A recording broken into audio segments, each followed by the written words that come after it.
thing.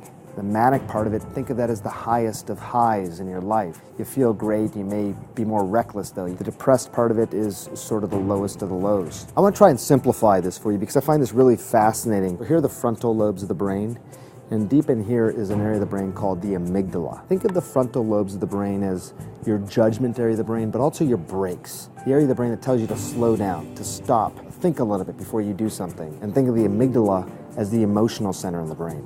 So someone who is manic typically has no brakes, frontal lobes are not really active, and the amygdala is red hot, meaning it's super active. Things that you think, you immediately do. It may lead to wild bursts of creativity with unlimited energy. That's oftentimes what the manic phase is.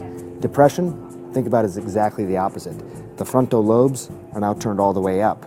That means everything is just stopped. Nothing's getting out. The amygdala turned down. It means you have just no emotion. So you're apathetic, you don't want to get out of the house, you simply don't want to do anything. That's what's happening in the brain of someone who has manic depression. The episodes can last hours, they can last days, they can last weeks. People can go through cycles over a time. So within a year, you could have 4 cycles from mania to depression and so forth. Typically, people really start to develop symptoms in their late teens and early 20s.